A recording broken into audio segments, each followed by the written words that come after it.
Good morning. Certainly glad to have you here on February 8th. We got a lot of things to talk about, but before we get started, I do want to let everybody know next Monday will be President's Day on the 15th.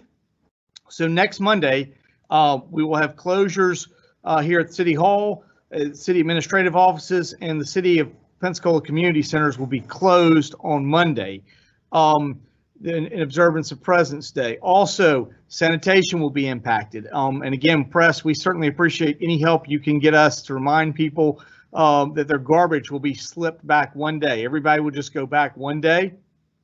So we'll still be able to get everybody's garbage picked up next week, but everybody will move back one day. Mondays to Tuesday, Tuesday to Wednesday, Wednesday to Thursday, Thursday to Friday. So any help you can get us on that. We still have people who are always put the cans out and then wondering why we didn't pick them up, and we try to remind them that we had to move everybody's schedule.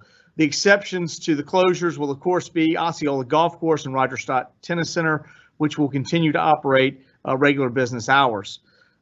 City sanitation services again will be impacted next week, and so we appreciate any help you can get us reminding individuals that they'll simply be moved back one day.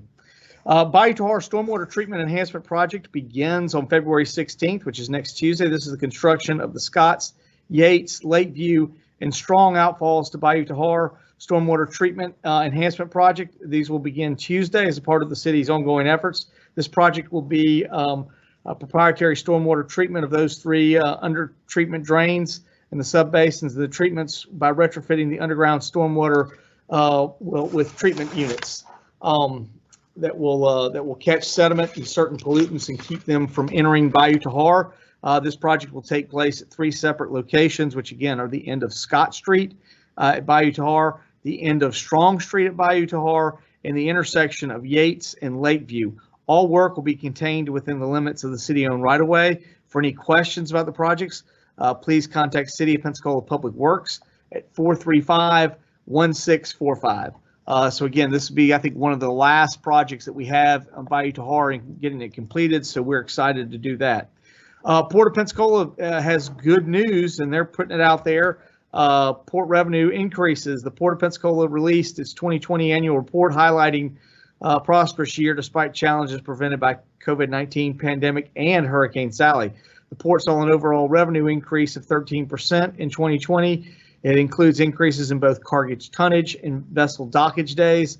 Other highlights of the annual report include 110% increase in total tonnage, 47% increase in total number of vessels, 143% increase in wind turbine nacelles, and a 6.65 increase in total dockage. We're incredibly fortunate to have the Port of Pensacola as such a valuable asset, and I'm proud certainly of Amy Miller and her team. To look at the annual review, it is on the annual report. It is on cityofpensacola.com, and I think I look over my shoulder, I see we have another ship in port today. So again, lots of good things that are going on.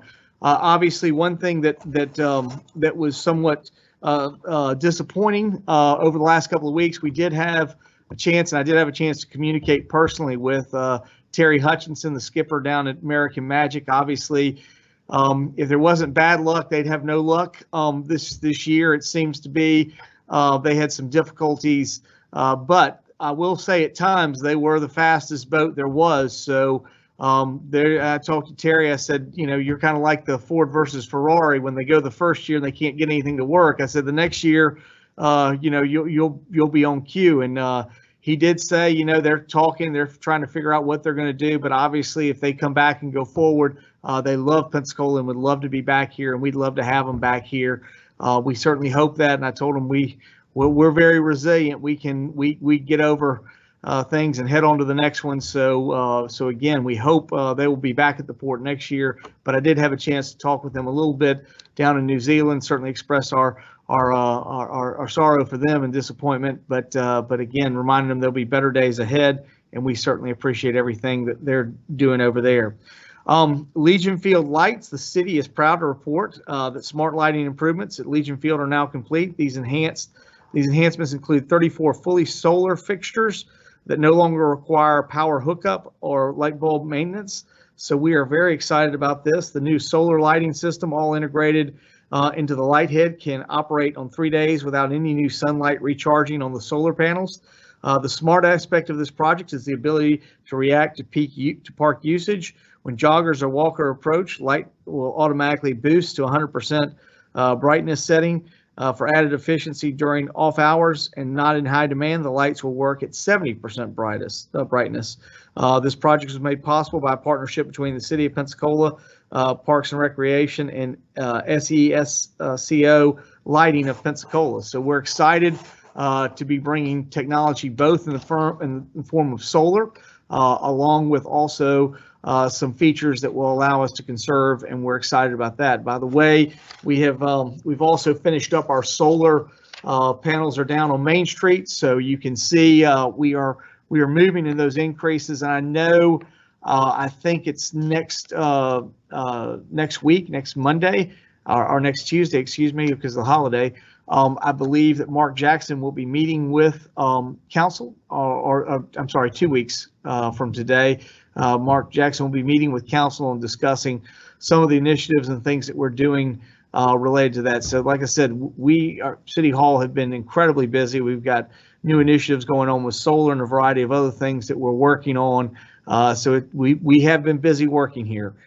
City Council meetings this week, that we will have a City Council agenda review on February 8th today at 3:30. Of course, that'll be followed by the Community Redevelopment Agency meeting. The City Council will also hold its regular meeting here at City Hall on February 11th at 5:30.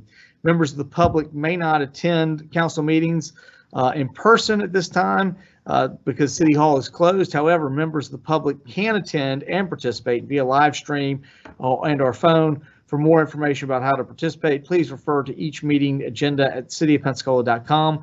City Council meetings can be viewed at cityofpensacola.com/video. So we are certainly able to be there and get people in. COVID-19 event restrictions. This is one of the things we've been looking at. We've been evaluating getting back open. The City of Pensacola has extended its previously implemented COVID-19 restrictions and guidelines through Thursday, March 11th. The restrictions were initially set to expire February 28th, but they will be expiring on March 11th. The restrictions are as follows. The city will not issue new permits for events of outdoor city facilities. This will remain in effect through March 11th and will be reevaluated with COVID-19 conditions. Events that have already been issued a permit and events currently in the permitting process between now and March 11th located outdoor city venues will be allowed in the following restrictions: no more than 100 in attendance. You must show crowd control, congestion, and follow CDC guidelines, including wear face coverings and practice social distancing. Outdoor markets are allowed to continue at a 100 person cap, must show control of crowd congestion and follow CDC guidelines, wearing masks and practicing social distancing. Indoor events for City of Pensacola venues are limited to 25% capacity or less with COVID protocols. But again, the indoor events will also require mayoral approval, and it will remain until March 11th. After March 11th, we will be opening those back up in advance of spring break and hoping to have our community centers open for our students to be available to use. I mean, the biggest part that we see is our numbers are certainly down. Hospitalizations yesterday were 100. We went from February 3rd, we had 180, February 4th, 170, February 5th, 160, 153 on the 6th, and then yesterday we were at 148. So we continue to see numbers coming down. We figure that's another 5 weeks from basically today. We're looking at opening 4.5 weeks. We expect at that particular time also that the vaccinations will begin to show some impact. I look forward to meeting today with the hospitals and talking with them again, and we'll have more information at that time what they're seeing. But overall, we continue to see numbers coming down, and that's a good thing. And again, we expect vaccines to start playing a role by the time we get to March. So again, we've made those decisions opening, but we certainly think that everybody that can needs to get get vaccinated. The Florida Department of Health in Escambia County has announced this week's COVID-19 vaccine distribution plan. In Escambia County, vaccines allowed by the state are being distributed through the county health departments, which are receiving an allocation based on their county's percentage of Florida's over 65 population. Florida Department of Health Escambia will be receiving allocations of 2,500 doses of the COVID-19 Moderna vaccine this week, in partnership with Ascension Baptist Community Health West Florida. FDOH Escambia is distributing the vaccine. FDOH allocations will be distributed quarterly, 500 doses to Ascension, 500 to Baptist, 800 to Community Health of Northwest Florida, and 500 will be kept by FDOH Escambia. So again, we are working with them to get as many people vaccinated and to see the impact. Oh, and I'm sorry, West Florida Hospital also has 200 doses. So again, that's kind of where we are at this particular time and what we see happening. Escambia County residents who've not already completed the online interest form should use statewide pre-registration sign-up. Residents can call the toll-free list at 866-201-1025 or register online at myvaccine.florida.gov. There is a TTY number for the deaf and hard of hearing, and that is 833-476-1461. Registrants will be notified of when their appointments are available. The state has established a helpline at 833-959-0217 for those who want to make changes to their original pre-registration. More information, you can visit escambiahealth.com. But I think all these phone numbers also, Casey, are on our website as well for individuals, so we can direct you to the right area. So your cityofpensacola.com also has all these numbers to get for you to be able to get what you need. So again, we have a couple of things, but that's not the only stuff that we've been doing. Last week we had the opportunity, both Lawrence Powell and Kelsey Powell. We had the opportunity to meet with Tim Smith, the new superintendent. We discussed several initiatives that we're wanting to take on in the Pensacola High School and Washington High School, as those are the two city high schools. We are moving forward with some initiatives under, at this particular time, and dealing with looking at a youth council. The City of Pensacola, the City of Gulf Breeze, and the City of Milton are looking to work together on doing one of these. This was an initiative that Jewel Canada Wind wanted us to do for a long time, and we had thought we would be doing this time last year, but COVID sort of interrupted us. But we are moving forward. We had a very good discussion with them and with the principals of those two schools. So there are several initiatives. Obviously, they are also working diligently on Parent University, which we believe will be a real concerted effort to work with. Savannah has had a successful implementation of this. They've been doing it for 25 years, and they're now looking to branch out and take it to other communities. We believe that it will help us be successful in bringing parents and students together and helping them in their educational process. Well, what Savannah tells us is it helps with the parents as much as the children, and it really helps foster a better working relationship all the way through the school system. We talked to Tim, we don't get involved in the education of our youth. That certainly is a school board, but we can be an enhancement that we can provide assistance, and we certainly do that. Our Parks and Rec do an incredible job of building strong bodies, but we're also going to be involved in building strong minds.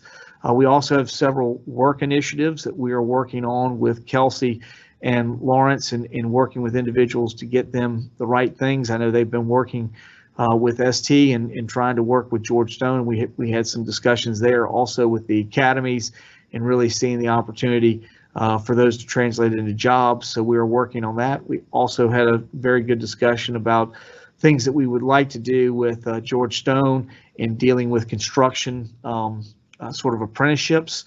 So again, we're very excited as some of those things continue to move forward.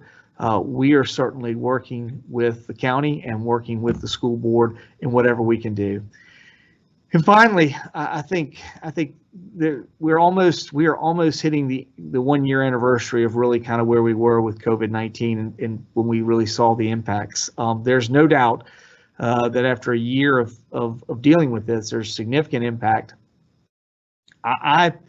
We're getting through these things, but I'm very concerned, certainly both in our community at large and a variety of other places, that just dealing with all the challenges that we've had to dealing with the mental health side, those are things we just got to keep working through at this particular time. I think the light's at the end of the tunnel, but again, I'm concerned more than anything else with what you see continuing to work in the fracturing of where we are as a community is very difficult. Our country is certainly very polarized. I certainly don't want to see that happen to the city of Pensacola. Our ability to have success and where we see things happening, we have so many things that are happening positively. Our discussions with Maritime Park and the improvements we're going to make there, a variety of other things that are happening. We see very positive things around the corner for Pensacola, but those are incumbent upon us all working together. We're all very stressed and challenged. I see it here even sometimes in what happens at the city and trying to work with the patients of dealing with it. We're going to get through this together. Our goal is not to fracture, it's to stay together and continue to move the entire community together in success. And that's what we're going to continue to do. There is success around the corner, but we've just got to continue to work hard together to get there. And if we do that, we will be successful. But that's all I have at this particular time. I'm happy to open it up to questions. Sure. The first question is from Jeremy at In Weekly. Sorry, first time that has happened. Can you comment on Councilwoman Meyer's efforts regarding de-annexing? I sort of indicate a little bit before. This is not the time for us to fracture, and that's not exactly the tactic for us to take. I think there are challenges that happen in every district, and I think the best way is to work together. It's unfortunate. Councilwoman Myers kind of has the tactics she uses. I don't think it necessarily produces what we want to see happening. I think the other districts clearly see that working together, finding ways to get there and make things happen, really is what moves us along. We've got a variety of things happening. We've had challenges and setbacks. We've had a pandemic and a hurricane, but despite all those things, we're moving forward. We're moving forward with improvements right now. We talked to Councilwoman Myers back in January about the sidewalk she had for Burgess Road, and we're going to bid on those, so they should be out there soon, and then we'll be starting on construction. There are other things that are happening in District 2. We were planting trees. We were there for Arbor Day, which, by the way, I'll make a comment after I finish answering your question, but again, we've certainly been there making improvements in District 2, but Districts 1, 3, 4, 5, 6, and 7. Our goal is everywhere in the city we've got to have success, but that success only works when we're all working together. Again, nothing is going to happen. It's nothing happens immediately overnight. There needs to be patience, and I realize that dealing with COVID and the difficulties we've had have been challenging throughout all this, and I realize some people, their patience runs thin on those things, but again, I think the best way for us to do as a city is to work together. And I'm sorry, Councilwoman Myers continues to work to those tactics, but again, I think that this is kind of what happens and why she's had some challenges in getting not just council but other things. And I wish she would work together. I think we do much better as working together as a team. But those are the things we're going to keep doing. We've got plenty of good projects happening in District 2. We're going to keep pushing those initiatives that we can, and we're going to do things regardless. But I think for us, the better way to make positive progress is that way. And then lastly, I did just kind of want to throw out Arbor Day. It wasn't necessarily something we covered here, but I do think it needs to be covered. We are moving forward in all 7 districts with planning. Brian Cooper and his team are replanting. I think there's a lot of discussion about trees and a variety of other things, and we are blessed to live in a community that is very tree friendly and growing, and a variety of other things and people having. But naturally, if you think about what happened here in Pensacola, Florida, before people were here and settled, we had events, fires, we had events, hurricanes that are particularly destructive to our tree canopy and infrastructure. But the difference there is by nature, those trees would replant themselves. To an extent, we as human beings have changed a little bit the structure, and it's not so much the taking down of the trees that becomes the problem. It's the problem when we don't put them back up. So I think Arbor Day is a great time. This is the time of year right now. If you haven't had the opportunity to plant, I can tell you as a young child, I planted a lot of pine trees and a variety of other trees at my house that I grew up in on 2400 Canal Drive, which, as I told you, we've been going through and working through there to in the process of selling. But I was over there. I spent a lot of time this weekend over there, and almost every tree in that, and it's amazing to see how tall they've gotten now after 43 years. But every tree in there we planted. It was a great family activity, a great way to talk to your children about investing in the future and what that tree will do. Again, for thousands of years, trees have been taken down in this area, but the thing is, they always keep coming back, and it's right now. Probably the issue is they don't regenerate naturally as much with man-made areas, which is why we have to assist and why we need to plant. We lost over 400, I think it was like 435 trees in parks. That's an amazing number from Sally. So we are out there replanting. I mean, it's certainly, it's sad and we see the loss, but I mean, what we need to be doing is thinking about what's going to be the future, and the future trees for future generations are the ones we plant today. So again, the exercise we've been doing we were in District 2 for Arbor Day, but we're planting all over, and I really appreciate Brian Cooper and his team getting out there and putting new trees up. This question is also from Jeremy in Weekly. Commissioner Bender has said that homeless efforts shouldn't rely on public funding, but rather private investment. Given this, what's the path forward fund-wise for the city on this front? Well, Jeremy, I think it's a public-private partnership. I think certainly if you look at places like what happened in Tallahassee, I know Commissioner Bender went there. It is the private sector is very involved. This is one of the reasons we've been very excited, and I think you probably the press probably saw the announcement today that was coming out there that I saw about this effort we've been working, that Connie Bookman, Pathways for Change, and John Johnson have been working on, taking on this initiative and really working through this. We are going to require our private sector partners, our not-for-profits. They are going to be a part of a solution, and we are working with them. Government cannot do this all ourselves, and on that part, I absolutely agree with Commissioner Bender. I do think government has a role to play in this, and I think that we can offer assistance and we can work through some things. There are things we are good at. I think when you looked at Tallahassee and what they did, there are some buildings that the government participated in, if the private sector could participate in as well. I know that where the dwellings sit was property that was donated to them by Leon County. So again, as we go forward, there are places that the government can play a role and should participate, and I think local governments can participate with that. I think you look at what we did just convening, even this week, and what we were doing with those individuals who we've been working to redirect and find housing for in Hollis T. Williams. I mean, it's an effort. It's public-private working together. I really appreciate the work that Lawrence Powell and his department have done in working with John Johnson and Connie Bookman. They've been incredible to work through that process.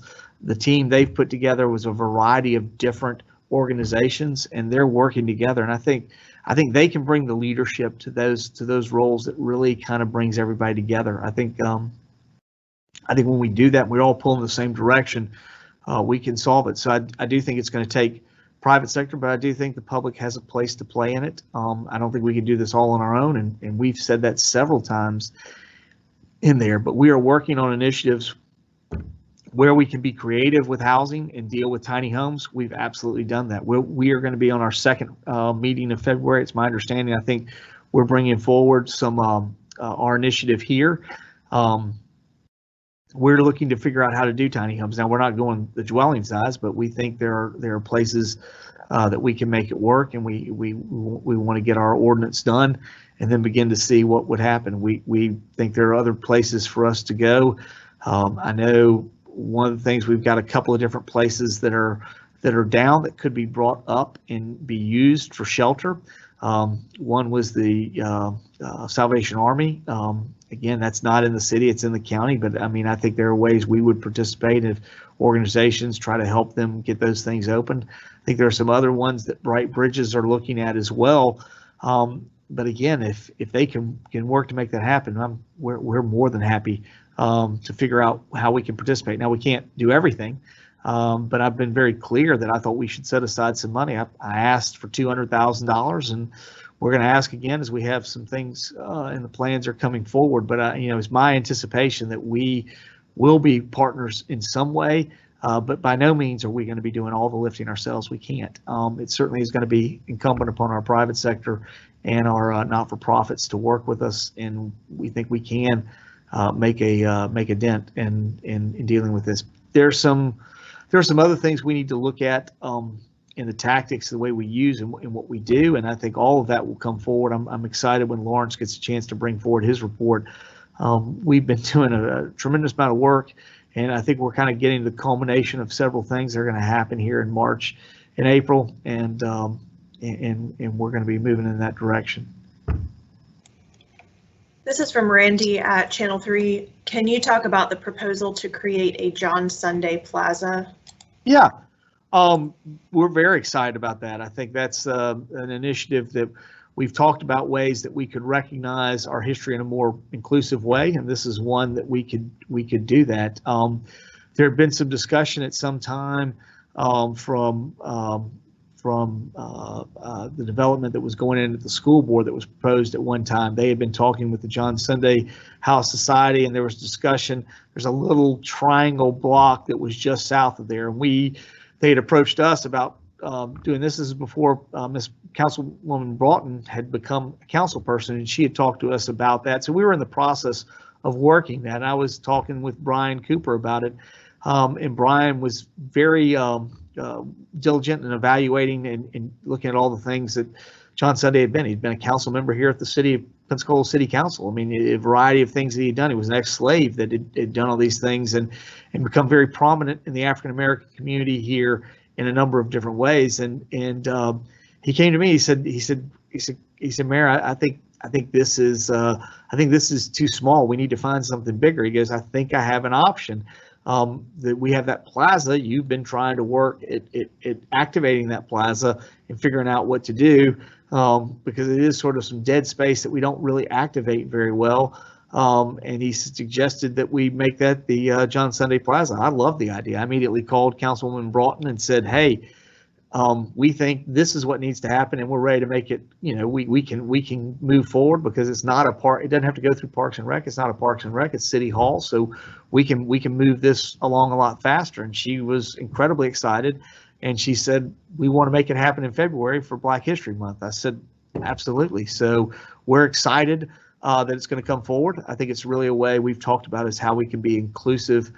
We have a number of different places, different parks, buildings, a variety of things that are named in for a lot of individuals that have contributed a lot, but we don't have as many, and they've contributed equally in there as our African-American citizens. And so this was a chance for us to find something to do that. And certainly the John Sunday Society has been active for some time, looking at African-American history, Black history. What a better time than Black History Month in February for us to do it. So very excited, really appreciate Councilwoman Broughton continuing to work that. And I think she's very excited about this year, what that's going to mean. So I think between that and you'll have the Chappie James Bridge, which I know we'll be doing a proclamation, since he and I share the same birthday coming up this week. So we'll be busy on several things. So that's certainly exciting, and we're glad that's going to happen, and looking forward to that hopefully on Thursday. This is from John at Studio 850. Along the lines of what you were just talking about, February 11th is General Chappie James' birthday. Can you provide an update on the proposed Chappie James Park at the foot of the new bridge? Again, everything that is in there. We're continuing to work with everything with DOT. So, it really is. They've got everything under construction, as we've talked about several times on this broadcast. We're looking forward to, I think, Thursday. We also get an update from DOT about the bridge. They'll also talk to us about the landing. Obviously, the landing at this particular time is going to be kind of a little bit of a mess. But the good news is, if you've driven down there on 17th, they now have the beams in place. I think the flyover is going to open fairly soon. I think that's what they're trying to do. Whether they're gonna go straight for the flyover, or whether they're going to have to build a kind of a side road, I'm not really sure. We're still working with DOT as that comes forward. But for whatever, they've got to have that completed. But obviously, there's a lot of work in the overall to fully get in the roundabout underneath and everything else. There's still a lot of work that's going to have to be done. So, I think as that happens, we'll see the rest of the stuff come together. I know the group that has been invested in the Chappie James Bridge naming has talked to us about some of the things they want to do, but those are also going to be incumbent upon us working with DOT. So as we move forward, we obviously have enough space for the places to be able to do that. So I do think it's going to happen, and there will be some, but I can't tell you where that's going to be at this particular time, because I just don't know from where everything's going to end up line up once they get done with their construction. But I do think at that point, then we certainly will have something there. This is from Randy at Channel 3. Can you talk about the renaming of the T.T. Wentworth Museum, as it was announced Friday that the process is moving forward? Don't know anything about the process of T.T. Wentworth. We're not involved. It's not a city building. It was the former city hall, but it's pretty much been turned over to the state of Florida and UWF. So they control that process. Whatever their process is, we look forward to hearing as much as you. We'll probably have to contact you guys to get the news. So we look forward to you reporting it to us. This is from Jim at the News Journal. The council is going to vote on an updated tree ordinance this week. Do you have any thoughts on the new ordinance? How will you handle the requirement for a city arborist, hire someone in-house, or have a contract? Again, we first off, the ordinance is being brought forward is really an initiative by staff to really clean up the ordinance and provide some better protections. Look at these things like the arborist and a variety of things. These are initiatives that came from staff. We very much appreciate the council people who've signed on to it. We're happy to have 2 additional council sponsors as well, but this is really a staff initiative, and I see Keith on here. And I know that I believe we were continuing to work with the county, Jimmy Jarrett. I didn't think there was any necessarily planning that we were going to hire our own. So it does appear that we are contracting out those services. And you can't see Keith's face, but he's nodding at me. So that's what I thought was going to happen. But again, these were things we needed to clean up and make sure the ordinance was in the right way to be effective from staff's perspective. I still say the biggest thing that we need to be doing is focused on replanting. Trees. We have natural events that end up unfortunately taking trees, and they come down. The question I have is, if you take a tree down, do you work as diligently to put one back up? Because the trees of the future are the ones we plant today. I can tell you, you can go in front of Pensacola High School, and there's a beautiful oak tree in front of Pensacola High School. Now, people look at that, and I always laugh when people kind of tell me, they're like, God, that tree's been there since they started Pensacola High School. Well, I know it wasn't there during Pensacola High School. I know when that tree came in there because my parents planted that tree after the death of my sister in 1990. So it's been there for 31 years. It has grown dramatically. It's a beautiful tree that really looks great in front of the school. But you know, there were no trees in front of PHS right in there, and I mean, you don't get that unless you plant one. So take the initiative and the opportunity to replant. You know, my family's in the forestry business, my mother's family, so we've never minded taking down trees, but we've always immediately planted them right back. So you know, it's incumbent upon us. We're the stewards. We need to replant, and I think that's always important. And again, now's the time to do it.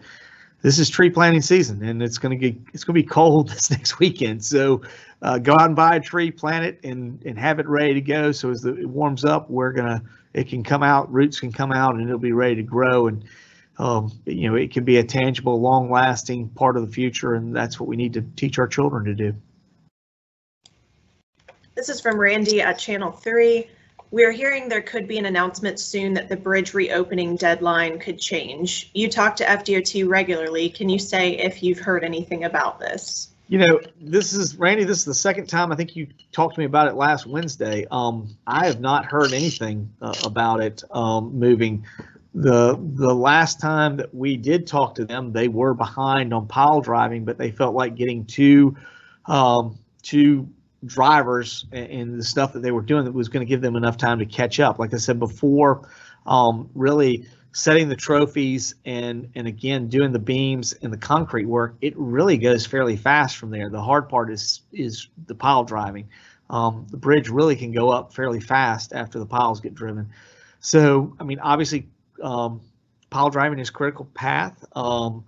When that happened, they immediately told us, but they didn't think that there was any reason to go one way or the other. We meet on Thursday, and at that time, I'll know more. But everything they've told me, they still believe they're going to make those dates. So we're working with them. What has been our focus, and we even met last week with Gulf Breeze, is obviously making sure that they're focused on the landing. It would be a shame to get the whole bridge finished and then you could drive across it just to turn around and go back. That's not what we want. We want to be able to have a landing that functions, brings people into Pensacola, and that's why it's just as critical. I mean, you finish the bridge and you don't have a landing, you haven't done anything. So for us, it's just as critical that we finish the landing and have that part. And that's been one of our biggest concerns.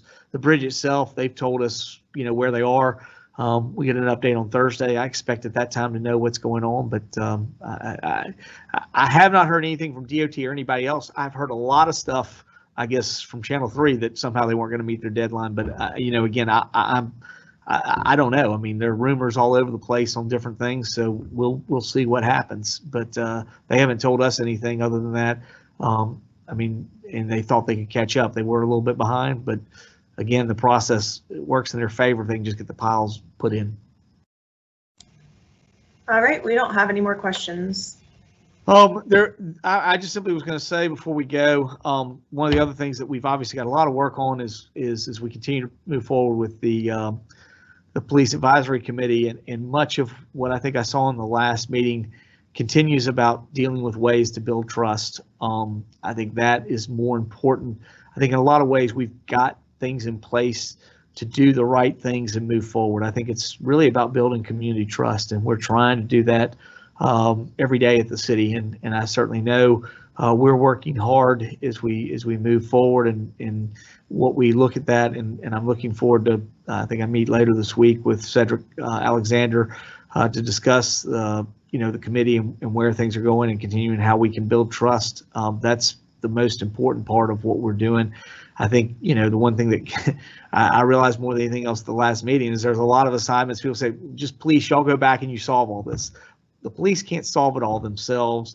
It really is about the community and the police working together. So trust is a two-way street, and we both need to work on everything, and we're continuing to do things. Again, this is why I go back to the issue. If the community tells me there's something we can do to build trust, even if it's maybe something that says, the effectiveness of it, of what happens, if the community asks for it, I'm willing to figure out how we figure out to do it if they feel like it will help us build better trust. And so the initiatives that we're working through, some of them are just about doing that. How do we build better trust? Because when we actually get to a point where we believe each other is working in the best interest of everybody else, it will move our whole community better, faster. This gets back to whether it's saying somebody wants de-annexation, a variety of other things. We don't work well when we're splintered. When we come together and work as one community, that's when we're going to actually get a lot of things done that make the lives of all of our citizens better. And that's the goal of what we're doing here at the city. So thank you for the opportunity to be here. We will not be here next Monday. We'll see you, but we will be here the next 2 Wednesdays. So if you have a question next Wednesday. And finally, before we go, I think Casey will be catching up with you all when we come back. We'll have something on the 22nd, but on the 23rd, we are looking to do a press event and have y'all come. We have the president of the Florida Association. So there I am going back to my county days. We have the Florida League of Cities president, Tony Ortiz, a council member from Orlando will be here, and we'll be looking at the opportunity. He would like to talk with you all about things. Obviously, if you want to talk about preemptions and other stuff, things that the cities fight for every day for our home rule, Tony will be here to talk about that. I think you'll find him an engaging leader across the state, and we're very excited to have him here, and I hope you will be able to come with us and come meet with him on next Tuesday. So Casey will be, not next Tuesday, 2 weeks from Tuesday, Casey will be in touch with you about that. Thank you.